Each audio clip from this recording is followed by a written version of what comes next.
இந்த மாந்திரிகத்தில் பில்லி சூனியங்களை எடுக்கிற ரகசியம். பில்லி சூனியத்தை மற்றவங்க தான் உங்களுக்கு எடுத்து கொடுக்கணுன்றதில்ல. நீங்கள் கேட்டிருக்கிறது எவ்வளோ செய்கிறீங்க. இந்த பில்லி சூனியத்தை எங்களாலே எடுத்துக்கிற மாதிரி எதுவும் ஒரு பதிவு போட மாட்டிங்களா, அதை போடுங்கன்னு கேட்டுக்கிறீங்க. நேற்று ஒன்று கேட்டீங்க, எங்களை காப்பாற்றுறதுக்கு எதுவும் இல்லையான்னு. இன்றைக்கி அது கேட்டுக்கிறீங்க. நீங்களே செய்திடலாம், அதை செய்கிறது ஒன்றும் தப்பு கிடையாது. ஆனால் ஒரு சிலருக்கு கேட்டிங்களேனாக்கா, இது சில மந்திரங்கள் மூலியமாகவும் சில தேவதைகளை சித்தி பண்ணி அதுக்கப்புறம் செய்கிறது தான் கொஞ்சம் நல்லாயிருக்கும். எதுக்காக இந்த வார்த்தை நான் சொல்கிறேன்னு கேட்டிங்கன்னாக்கா, அதுக்காகவே அவங்க மந்திர உபாசனைகள் செய்து அதுக்கப்புறம் கேட்டிங்கன்னா அஷ்டகர்மன்னு சொல்லக்கூடிய 8 வகையான மந்திரமும் மந்திரப்பாவையும் அதுக்கு உண்டான விருட்சம் அதுக்கு உண்டான மூலிகைகளெல்லாம் தயார் பண்ணி செய்கிறாங்க. இருந்தாலும் நீங்கள் கேட்டதை நான் இல்லைன்னு சொல்லக்கூடாதுன்றதுக்காக நான் உங்களுக்கு வழி சொல்கிறேன். அந்த வழி பிரகாரம் நீங்கள் செய்து நீங்கள் செய்யலாம். ஆனால் அது கரெக்டாக செய்யணும். சில நாட்கள் நீங்கள் ஒரு எப்படின்னு கேட்டிங்கனாக்கா, வீட்டுக்குள்ளே இந்த இதெல்லாம் நீங்கள் செய்கிறீங்க. அதான் கேட்டிங்கனாக்கா, பில்லி சூனியத்தால் உங்கள் குடும்பத்தில் பாதிப்பு ஏற்பட்டிருக்கு. அதை நீங்கள் விளக்கிறதுக்காக செய்கிறீங்க. விளக்கிறதுக்காக செய்கிறதுன்னு கேட்டிங்கனாக்கா, அவங்க அதுக்காக ஒரு இடம் ஒன்று நிர்ணயித்து அந்த இடத்துல அவங்க செய்வாங்க. அதை செய்து முடித்தாங்களோ அதுக்கப்புறம் கொண்டு அது மயானத்தில் போடுறது. அதுக்கப்புறம் கேட்டிங்களானாக்கா, அதை கொண்டு போயிட்டு தண்ணியில் ஜலத்தில் கலக்கிறது. அதுக்கப்புறம் கேட்டிங்களானாக்கா உடைக்கிறது, எரிக்கிறது, இப்படியெல்லாம் பல வேலை செய்கிறாங்க இல்லையா. இவ்வளோ வேலையை செய்யணுன்றது முடியுமா? உங்களால் முடிஞ்சாக்க நான் சொல்கிறேன், நீங்கள் செய்துக்குங்க. ஏன்னு கேட்டிங்களானாக்கா, ஒருத்தருக்காக மட்டும் இல்லை. அப்படியே சிவனே பார்வதி கிட்ட சொல்லியிருக்கிறாரு, ஏழை எளிய மக்கள் தன் வாழ்வாதாரங்களுக்காக துன்பங்களும் துயரங்களும் பட்டுக்கிட்டு இருக்கிறவங்களுக்கு ஒரு விடியல் தரணுன்றதுக்காக சிவன் சக்திக்காகவும், சக்தி முருகப்பெருமானுக்காகவும், முருகப்பெருமான் திருவள்ளுவருக்கும், திருவள்ளுவர் சப்த ரிஷிகளுக்கும் சொன்ன மாதிரி சொல்லியிருக்காங்க. நான் காதால் கேட்கல, கண்ணால் பார்க்கல. முன்னோர்கள் வாக்கு பொய்க்காதுன்ற ஒரு நம்பிக்கை தான். சரிங்களா? சரி, ஏன் சிவன் பார்வதிக்கு தான் சொன்னாரா? பார்வதி முருகு தான் சொல்லுவாங்களா? முருகு இவருக்கு அகத்தியர் தான் சொன்னாரா? அப்போ விநாயகர் எங்கே தான் போனார்? விநாயகருக்கெல்லாம் சொல்ல மாட்டாங்களா? இவங்க விநாயகர் அவங்களுக்கு பிடிக்காதான்னு சிலர் கேள்வி கூட கேட்கலாம். விநாயகரை யாரால் எதுவும் செய்ய முடியாது. ஏன்டா கேது பகவான் தான் விநாயகர் சொல்லுவாங்க. அதான் கேட்டிங்கன்னாக்கா, உலக இன்ப சுகங்களை மற உன் வாழ்க்கையினுடைய தரத்தை நீ உயர்த்திக்கோ அப்படின்றாரு அவர். உலக இன்ப சுகங்களை மறன்னு சொல்கிறதுன்னு கேட்டிங்கனாக்கா, அதுக்காக சாப்பிட்றதோ இதை திருமணம் பண்ணிக்கிறதோ அப்படி இல்லைன்னு கேட்டிங்கன்னாக்கா, எந்த விதமான சுகபோகத்தையும் நீங்கள் விரும்பி அதை ஏற்றுக்காதீங்க, அதை வெறுத்துடுங்கன்னு சொல்கிறது இல்லை. கடைசியாக அதை கேட்டிங்கனாக்கா, ஆரம்ப காலத்தில் பிறந்துட்டோம், வளர்ந்துட்டோம், எல்லாமே செய்து முடிச்சுன்னு போயிட்டோம். அதுக்கப்புறம் கடைசி காலத்தில் பார்த்தீங்கன்னாக்கா, மனுஷனுக்கு இறப்புன்றது எப்பேற்பட்ட சித்தர்களாக இருந்தாலும் சரி, சாகா வரம் பெற்றதுன்னு கேட்டிங்கன்னாக்கா, அவங்க இறந்ததுக்கு அப்புறமும் அவங்களுடைய நாம பேர்களை இவர் இதை செஞ்சார், அவர் அதை செய்தாருன்னு சொல்லிட்டு அவங்களை கையெடுத்து கும்பிட்ற அளவுக்கு வாழ்க்கையில் வளர்ந்த போகிறது தான் சாகா வரம். புரியுதுங்களா? அதுக்காக மனிதனாக பிறக்கப்பட்ட எல்லாருமே உயிரோடு தான் இருக்காங்க. எல்லாருக்கும் மரணம் என்பது உண்மையாகவே நடக்கக்கூடிய ஒரு விஷயந்தான். அது நீங்கள் மட்டும் இல்லை, நானும் சேர்ந்து தான். சரி, இந்த மரணத்துக்கு முன்னாடி நம்ம இந்த வாழ்க்கையில் படுற பல இன்னல்களும் கஷ்டங்களும் துன்பங்களும் வேதனைகளும் அவமானங்களும் இழப்புகளும் இது எல்லாமே நம்ம மனசுக்குள்ளே பெரிய ஒரு வழியாக கொடுக்குது இல்லையா. அதனுடைய வழியிலிருந்து நீங்கள் போக்குறதுக்காக உருவாக்கப்பட்டவர் தான் பார்த்தீங்கன்னாக்கா நம்ம பிள்ளையார் விநாயகர் பெருமாள். விநாயகர் பெருமாள் என்ன சொல்கிறாருன்னு கேட்டிங்கன்னா, கேது பகவான் தான் விநாயகர்னு சொல்கிறாங்க. அது அனுபவபூர்வமாக நானும் அதை அனுபவிச்சிருக்கேன்.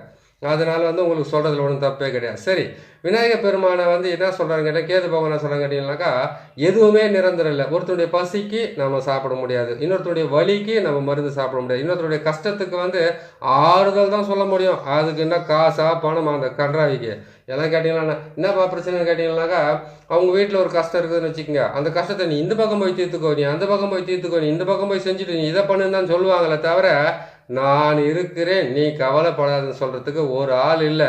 அப்படி ஒரு ஆள் சொல்கிறாங்கன்னு கேட்டிங்கனாக்கா, உங்ககிட்ட ஏதோ ஒரு பொருளை திருடிக்கிட்டு ஓட போகிறான்னு அர்த்தமே. புரியுதுங்களா? சொத்தோ வீடோ மண்ணோ பொண்ணோ பெண்ணோ ஏதோ ஒன்று திருடின்னு பார்த்துக்கு தான் அந்த ஐடியாவோட தான் சொல்லுவோம், நான் இருக்கிறேன் கவலைப்படாத அப்படின்னு சொல்கிறாங்கன்னாவே, இந்த உலகமே வந்து ஒரு சந்தேக நிழலிலே தான் வாழ்ந்துக்கிட்டு இருக்குது. ஒரு பொருளை திருடிக்கிட்டு ஓரத்துலேயே தான் காத்துக்கிட்டு இருக்காங்க. உஷாராக இருந்துக்குங்க. சரிங்களா? என்னால் முடிஞ்ச அளவுக்கு சொல்லிவிட்டேன். சரி, அதான் கேட்டிங்கனாக்கா பில்லி சூனியத்திலிருந்து விடுபடுறதுக்கு உண்டான வழி, அதாவது கேட்டிங்கன்னா நீங்களே செய்து க்ளீன் பண்ணிக்கலாம். இதுக்கு தேவை 16 முட்டை.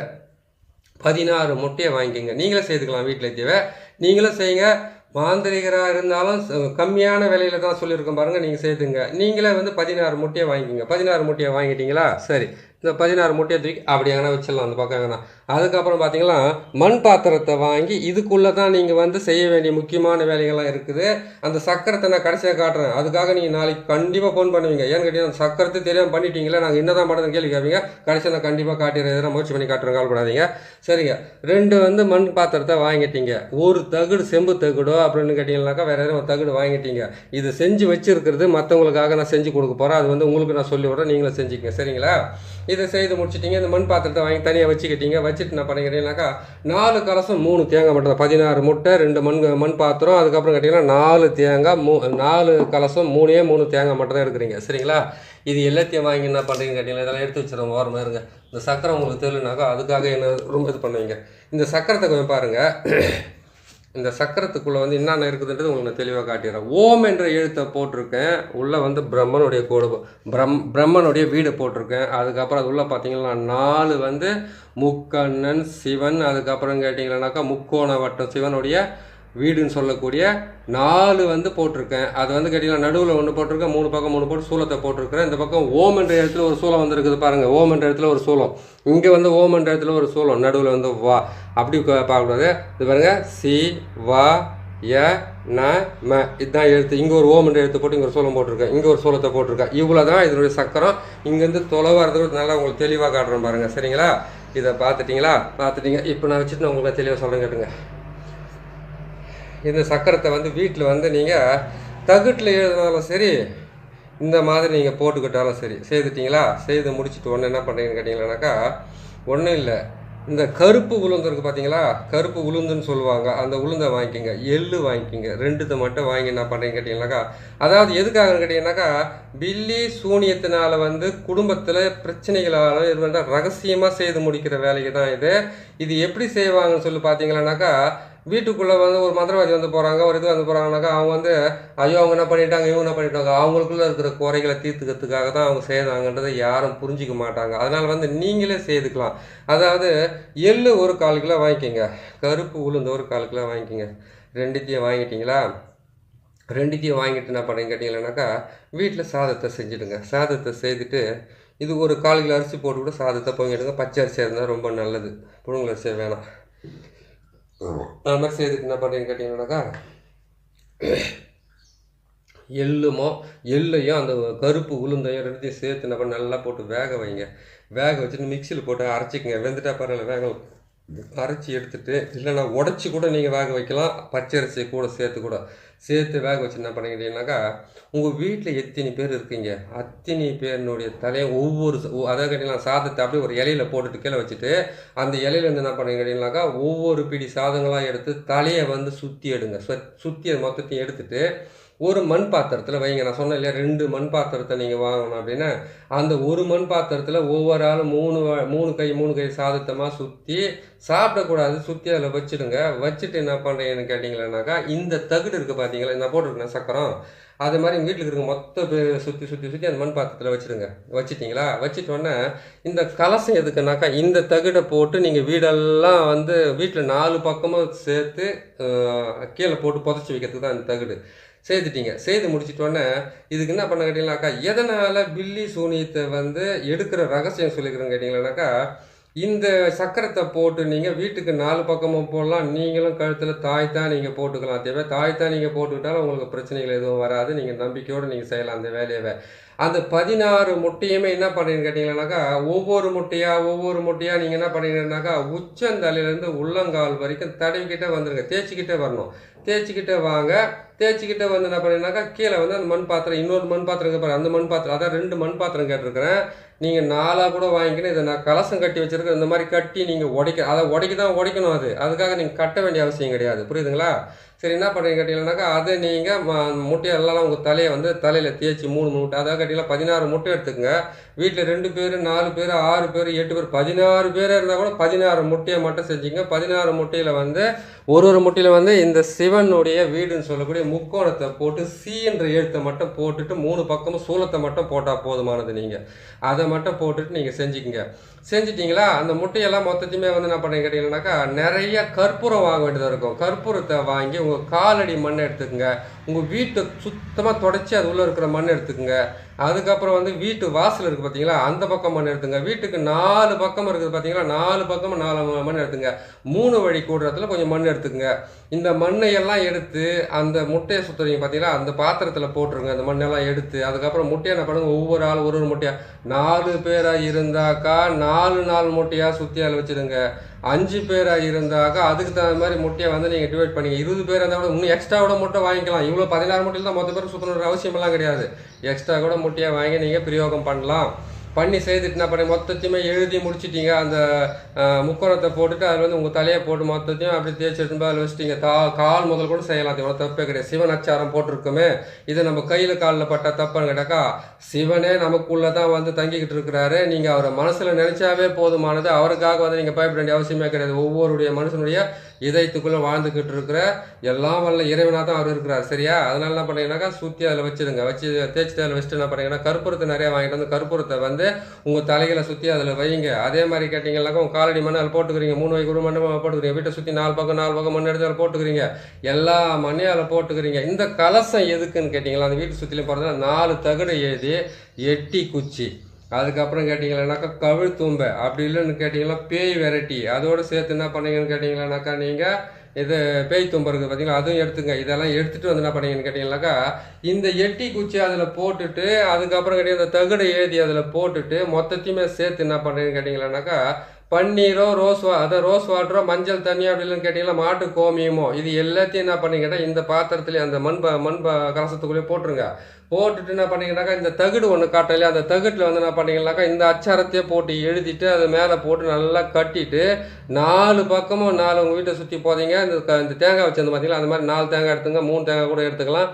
நீங்கள் 4 தேங்காய் கூட எடுத்துக்கலாம். தேங்காய் எடுத்து என்ன பண்ணிங்கனாக்கா உங்கள் தலையை சுற்றி இந்த கலசத்தை புதைச்சிங்க பார்த்தீங்களா, அந்த இடத்துல போய் அந்த கீழே இது புதைச்சிட்டு அதுக்கு மேலே வந்து தேங்காயை உடச்சி அதுக்கு நீங்கள் பலி கொடுத்துட்டு எலுமிச்சை மரத்தை நசுக்கி அதுக்கு வந்து பலி கொடுத்துட்டு 4 பக்கமும் உங்கள் தலையை சுற்றி போய் இது என்ன பண்ணணும்னு கேட்டிங்கன்னாக்கா அந்த சாதத்தை வந்து உங்கள் தலையை சுற்றி அதில் வச்சிங்க பாருங்கள். அதை கொண்டு போயிட்டு முச்சேந்தி வழியில் வந்து யாருக்கும் தெரியாத மாதிரி அப்படியே போட்டு உடச்சிட்டு திரும்பி பார்க்காத வரணும். புரியுதுங்களா? அந்த முட்டைகள் இது முச்சேந்தியில் உடச்சிட்டிங்களா, அந்த முட்டையை கொண்டு போயிட்டு மயானமோ ஏரியோ ஆறோ குளமோ எங்கே இருந்தாலும் ஆள் நடமாட்ட இடத்துல போயிட்டு கற்பூரத்தை போட்டு காலடி மண் போட்டிருக்கீங்க, வீட்டோட மண் போட்டிருக்கிறீங்க. அதுக்கப்புறம் வீட்டை சுற்றி மண் எடுத்துருக்கீங்க, வாசலில் மண் எடுத்துருக்கீங்க, 3 வைக்கு உரத்தில் மண், இந்த மண்ணையெல்லாம் சேர்த்து கற்பூரத்தோடு சேர்த்து வெண்கடுகையும் சேர்த்து சாம்பிராணியும் சேர்த்து அதெல்லாம் மொத்தத்தையும் சுற்றி வச்சிட்டிங்க. கடைசியாக வீட்டு வாசலுக்கு முன்னாடி நின்றுக்கிட்டு ஒரு 8 முறை 4 முறை இந்த பக்கம் ஏற்றி இறக்குங்க, இந்த பக்கம் ஒரு 4 முறை ஏற்றி இறக்கி கொண்டு போயிட்டு திரும்பி பார்க்காத போயிட்டு அதை உடச்சிட்டு வரத்துக்கு முன்னாடி சொல்லிட்டு போங்க வீட்டில் இருக்கிறவங்க கிட்ட. வீட்டில் நான் வரத்துக்குள்ளே மொத்த பேரும் குளிச்சுட்டு வீடெல்லாம் கழுவிட்டு வச்சுக்க சொல்லுங்கள். எதுவுமே உடச்சிட்டு வந்து 8 நாளைக்கு அதாவது கேட்டிங்கன்னாக்கா 8 நாள் வரைக்கும் வந்து வீட்டில் வந்து நான்வெஜ்ஜு சாப்பிடக்கூடாது. அதாவது கேட்டிங்கன்னாக்கா கவிச்சு படக்கூடாது. அதுக்கப்புறம் கேட்டிங்கன்னாக்கா உங்கள் குடும்பத்தில் இருக்கிறவங்க வந்து ஏதாவது வந்து கணவன் மனைவி இந்த மாதிரி வீட்டுக்குள்ளே இருக்கிறவங்களா இருந்தால் பரவாயில்ல, மற்றவங்க யாரும் வந்து மென்சஸ் ஆகக்கூடாது, மென்சஸ் ஆகிறவங்க வீட்டுக்கு வரக்கூடாது. அதே மாதிரி இன்னொரு விஷயம் கேட்டிங்கன்னாக்கா ஒரு டெத் ஆச்சுங்களாக்கா அந்த டெத்துக்கு நீங்கள் போகக்கூடாது. அதே மாதிரி இன்னொரு விஷயம் சொல்லி கேட்டிங்கன்னா ஒரு பெண் வந்து குழந்தை பெற்றாக்கா அது முதல் தீட்டுக்கு நீங்கள் போகக்கூடாது. 2வது குழந்தை பெற்றா 10 குழந்தை பெற்றாலும் தீட்டு தான். புரியுதுங்களா? அதுக்கு நீங்கள் போகக்கூடாது. ஏன்னு கேட்டாக்கா ஒரு தீட்டை அடைக்கி தான் ஒரு உதிரத்தை அடைக்கி தான் ஒரு குழந்தைய வந்து இந்த பூமியில் பிறக்குது. அதனால் வந்து அந்த தீட்டுக்கு நீங்கள் போகாதீங்க, கொஞ்சம் ஒதுங்க நில்லுங்க. சரிங்களா? அதே மாதிரி கேட்டிங்கன்னா ஒரு பெண்ணு புஷ்பவதி ஆனால் போகக்கூடாது, ஒரு பெண்ணு குழந்தை பெற்றா போகக்கூடாது, ஒரு பெண்ணு வந்து செத்துட்டாக்கா போகக்கூடாது. பெண்ணு நார்மலாக யாராவது செத்துட்டாங்கன்னாக்கா அதுக்கு நீங்கள் போகக்கூடாது, தீட்டுன்னு சொல்லியிருக்கிறேன். இந்த தாயத்தை நீங்கள் போட்டுக்கிட்டு இருக்கிறீங்கனாக்கா 8 நாளைக்கு அப்புறம் நீங்கள் போகலாமான்னா போகலாம். தாயத்தை நீங்கள் கழட்டி வச்சுட்டு போயிட்டு வீட்டுக்குள்ளே வரதுக்கு முன்னாடி கை கால் முகமெல்லாம் சுத்தமாக அலம்பி கழுவிக்கிட்டு அதுக்கப்புறம் வந்து குளிச்சுட்டு நீங்கள் வீட்டுக்குள்ளே வரலாம். சரிங்களா? அந்த மாதிரி பார்த்து செய்யுங்க. பார்த்து செய்துட்டு உங்களுக்கு உண்டான நல்ல பலன்களை நீங்கள் அனுபவிச்சுக்கணும். நீங்களே வந்து பில்லி சூனியத்திலிருந்து முழுமையாக விடுபடலாம். அந்த ரகசியமான மந்திரத்தை இது போட்டிருக்கோம், சக்கரத்தை போட்டிருக்கோம், பார்த்து செஞ்சீங்க. சரி, இதை சொல்லிவிட்டேன். இதுக்கு உண்டான மந்திரத்தையும் சொல்லிடுறேன். அந்த மந்திரத்தை வந்து தினமும் நீங்கள் ஒரு மண்டலம் வீட்டில் சொல்ல வேண்டியதாக இருக்கும். பார்த்து பொறுமையாக எழுதிக்கிங்க. நான் வந்து உங்களுக்கு பொறுமையாகவோ ஃபாஸ்ட்டாக சொல்ல பொறுமையாக சொல்கிறேன், நீங்கள் எழுதிக்கிங்க. சரிங்களா? மந்திரத்தை சொல்கிற பாருங்க. ஓம் நமச்சிவாயா நலம் தருவாயா, சக்தி தாயே நலம் தருவாயே, ஐங்கரத்தோனே அருள் புரிவாயே, ஆறுமுகத்தோனே சுகம் தருவாயே, காளி